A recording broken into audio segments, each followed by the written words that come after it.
Imagine a river running through a valley.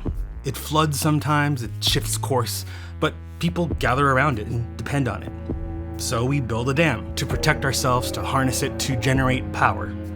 The dam works, cities grow, we need more power. The system becomes more efficient. And at some point, the river stops being valued for being a river. It's valued for how much electricity it can produce. I sometimes wonder if something similar hasn't happened to music. Music unfolds in time. You can't rush it without changing it, and you can't skim it without losing something. At its best, it quiets something inside of us. It synchronizes people in a room. It seems to connect us to something deeper, something almost shared. Sometimes it even softens the sense that we're separate from one another. That's a powerful thing. So of course, we build systems around it. Recording, labels, distribution, radio, streaming. In many ways, what the music industry has built is incredible.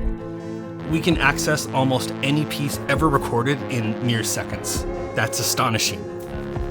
But scale changes incentives. The systems themselves are impressive, but they also shape the incentives.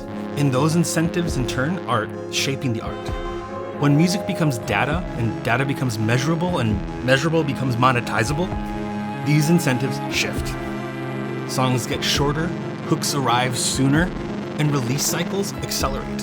And slowly, almost invisibly, the system built to distribute music begins shaping how and why it's even made. I've lived inside of these systems for years. I rehearse, I record, I tour, I release music. I don't exist outside of it. And over time, I started noticing something about myself. A subtle pressure to create in ways that would work inside of the system.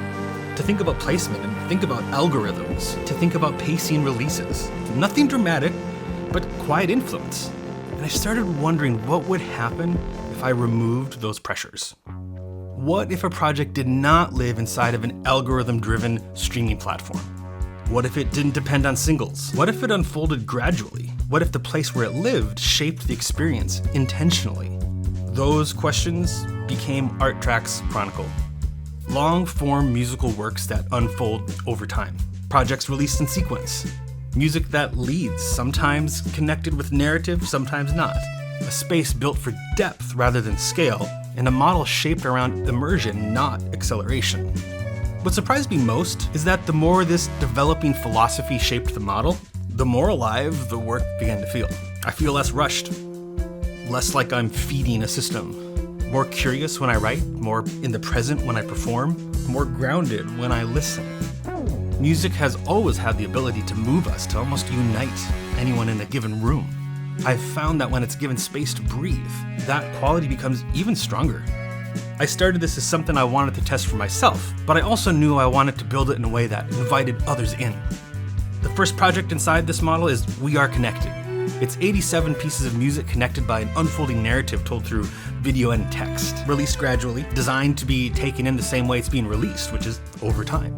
It lives only in one place.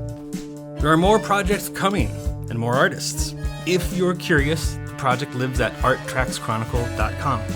I invite you to step into it.